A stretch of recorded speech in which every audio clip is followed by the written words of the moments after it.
Okay students, in this video we are going to discuss the merits and demerits of the joint stock company.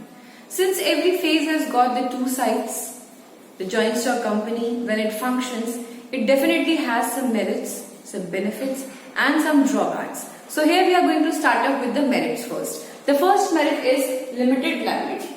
Limited liability is the point which we have just discussed in the features, that the shareholders buy the shares as per their capacity, their buying capacity, the amount of savings which they have, and since that buying capacity is limited, they bear the limited loss and risk in the capital in the company, and they don't have to bear the loss or risk beyond their capital contribution. That's why their liability is also limited towards the organization. They will not be asked if they have just contributed 1,000 rupees, the company cannot ask them to bear the loss of 2,000 rupees.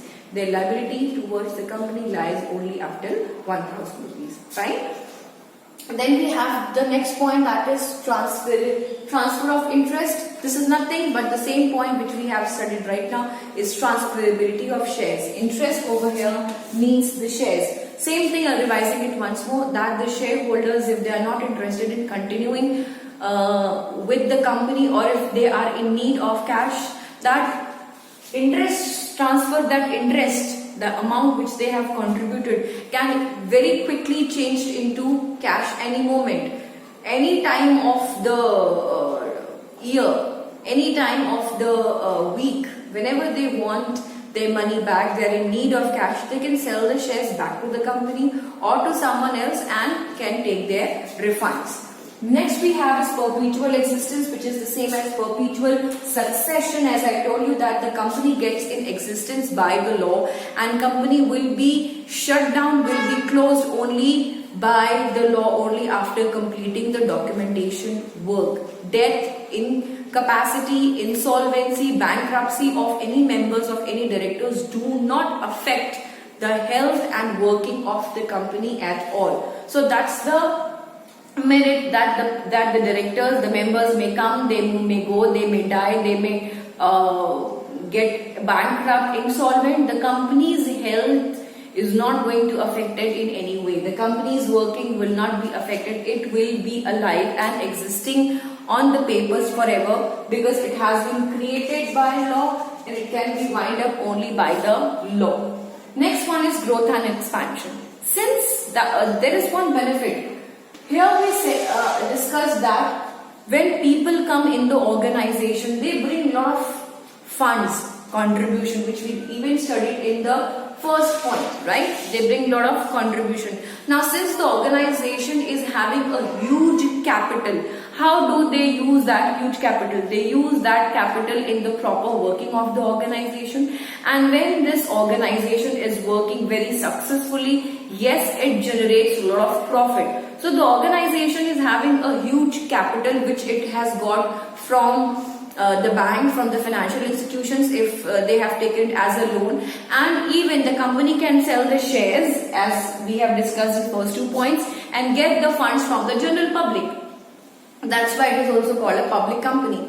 And these general public are not no one else, they are the investors, who later on are called as the shareholders after buying the shares. So remember this thing, that general public, you and me, the common people, we have the savings, we give our savings, we invest, and we call investors, we invest our money in buying the shares, and when we are giving the capital, our savings, we are supporting and helping the organization in big way. And with the help of that capital, which is further going to generate more profit, with that capital and with that profit, the organization can grow and can expand in whatever way they want to. So that's the biggest benefit. Next we have is efficient management. Now, sometimes the owners are not the managers.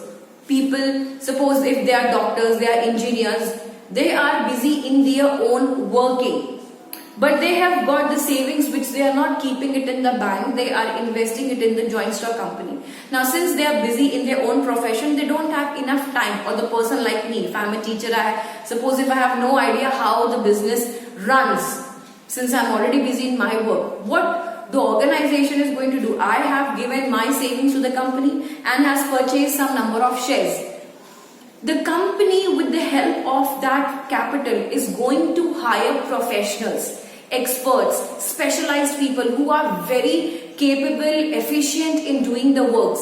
So here the management, their working gets efficient, it gets super, that in the minimum resources they use it in the best way. There is no wastages of time, money, effort, energy, since the people, those who are working, those professional managers, those who have been hired, those who are working, are expert in their areas. So that's why the joint stock company's management is really efficient, is working really hard and in a best manner, generating more profit, giving more financial soundness to the organization, to the joint stock company. Last point, we have large amount of capital. As I said, that when the organization is sharing its shares with the general public, yes, definitely it is bringing lot of capital in the organization. More capital means more working, more expansion, more growth, more benefits, more ideas, more buying of technologies, more innovations, more updations. So the finance helps the organization in such a great way, and these funds can be generated, again I am revising it, in a many way. The company can take the loan from the banks, from the financial institutions, or it can sell the shares and take the savings from the general public. So the general public, after giving their savings, they are called as investors, and when these investors buy the shares, then they are called as shareholders. These were the benefits, these were the advantages of the joint stock company. But on another side, we see that there are some demerits as well. The first demerit is complexity information. Yes, my dear friends, we are going to study this particular point in detail in the upcoming chapter, that how the company is created. And let me tell you in very short, the company is created in 4 steps, in 4 stages. But completing those 4 stages is not an easy job, because a lot of paperwork is required, lot of permission has to be taken, lot of money has to be invested in creating the joint stock company. As I told you over here, for efficient management, the professionals are being hired.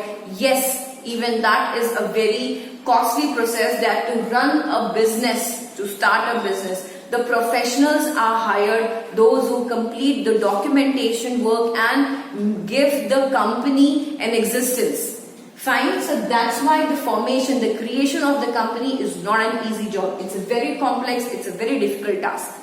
Second point is lack of secrecy.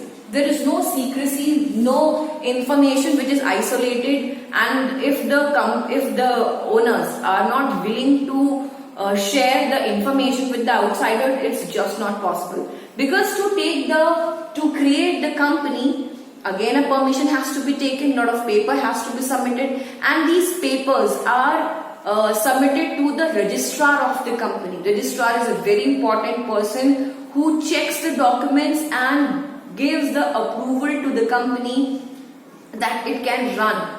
The registrar is the person who gives certificate of incorporation, which is called the birth certificate of the company.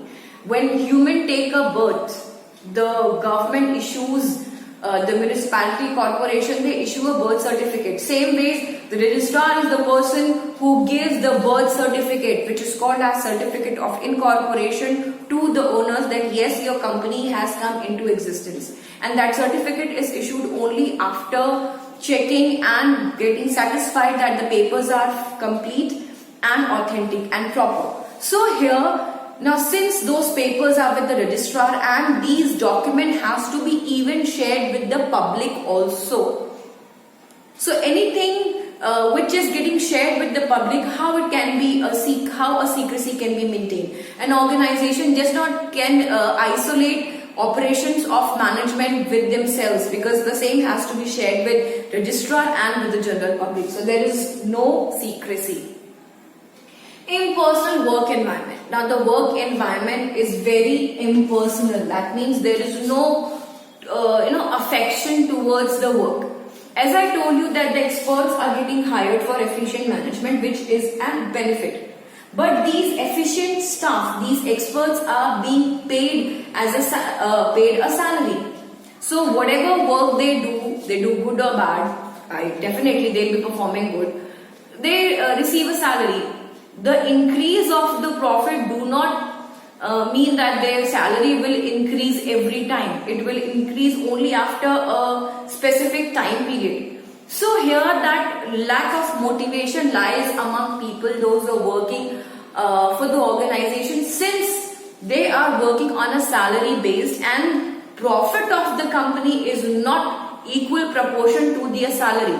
So if they work good and the profit gets more, then also their salary remains the same. So there is lack of motivation, there is lack of incentive, and that's why people are not having that personal and warm relationship with the organization where they can think that if they will work hard and profit will get increased, their salary will also get increased in the same way.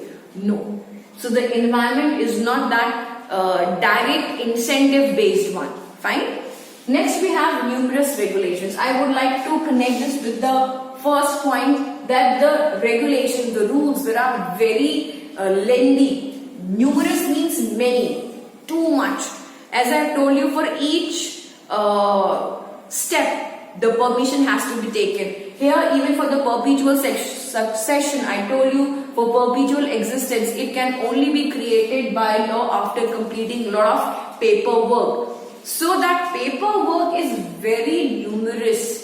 It is very lengthy. It's not easy. So it's not okay for a layman to start a business until and unless they don't, hire professions. Every year they have to show their reports to the registrar. They have to show their file their return, that is ITR. I'm sure you must be aware of it. So these things are also not that easy. They have to share their day-to-day workings with the registrar after a certain span of time. So that's why the regulations, the workings is very difficult. Next, delay in decisions. As I've told you that there are many people who are the owners, but each owner cannot be the controller. Each owner cannot be the board of directors. So here there is a lot of delay in decisions because all the decision has to be taken in the meeting only, in the board meeting. And if any decision has been taken, it has to be communicated to everybody who is associated with the organization. Now taking decision and communicating it to everybody is a lengthy process, and that's why there is a delay in any kind of decision, because when a decision has been taken and until and unless it is not getting communicated to everybody, it cannot be executed. Everybody must be aware of it. So the delay is very obvious since the decisions are lengthy. And not just lengthy, the decision conclusion does not come very quickly. Next we have oligarchic management. I used a term democratic while I was explaining the features. That joint stock company is completely an democratic based company where the owners have the voting rights. They use their voting rights and they elect the representative amongst themselves, who are further called as board of directors. And these board of directors are the representative who is responsible to take the decisions in the favor of the organization, in the favor of the other shareholders, in the favor of the other parties who are associated with the organization. But this happens only on the paper. In reality, what happens that these board of directors, when they take a decision, they keep their profit priorities at first. They keep their benefits at first and then they take a decision. It's just like when we choose a leader amongst us and for us, but that leader is not taking any decision for the electors benefit, those who have elected it, and that leader is just seeing its own benefit. Same thing. So that is called as an oligarchic management. That democracy system of working is only on paper. In practical, it's very different. Last one is conflict in interest. So now when I talk about interest is again profit. Interest is again that part of profit which is getting distributed among certain groups. Those groups can be the board of directors, that groups can be debenture holder, that group can be shareholder, it can be XYZ other party, it can be society, it can be government, right? There are many groups who get a part from the profit. Now there can be a conflict, there can be issues, there can be a problem. Why? Because each one wants the maximum and bigger part of the profit. When the board of directors are taking the decisions, definitely they will take the decisions in their favor. Debenture holders want more part of the profit. The amount which they received from the profit is called as interest. So the debenture holders want more interest. The shareholder wants more dividend. Remember that term, that is called dividend. The amount of profit, the part which they receive from the profit is called as dividend. So the shareholders, whether it is equity shareholder or the dividend shareholders, they receive the dividend. So they want that maximum dividend should come to them. The society wants more tax from the profit. If the company is going to earn more profit, definitely the government will charge more tax. Same thing happens with the society. The society also looks for some kind of preference from the joint stock company. So because there are many parties, there are many groups who are connected and associated with the joint stock company, each one is looking for their own benefit. And this may cause a conflict, a problem in the organization. But when we reach to the conclusion, what do we see? We see that the joint stock company is a type of a company which is very suitable for the big industries, for the heavy industries, right? So here we are concluding up with the fifth topic. The next topic is difference between private company and a public company. Public company, as you have seen, we are going to talk about joint stock company once again. Private company is a company who is run by the people. And why is it called a private company? Because registration is not compulsory over there. Why is it called a private company? Because it do not sell its shares. So that means there is no transferability of interest in private company, because it do not take the funds from the public, right? So if it is not taking the funds from the public, it is not selling its shares, its interest, and that's why that type of company is called as a private company, where it is arranging its funds on its own. If I am starting a private company, I may use my savings, I may take a loan from bank, I may borrow the funds from my friends and neighbors and relatives, I may take a loan from the financial institutions, but I will never sell the shares to the general public. I will never take the shares, I will never give my shares to the investors, I will never sell it. So this type of company which I am going to create will be called as private company. Let's see that in the next video.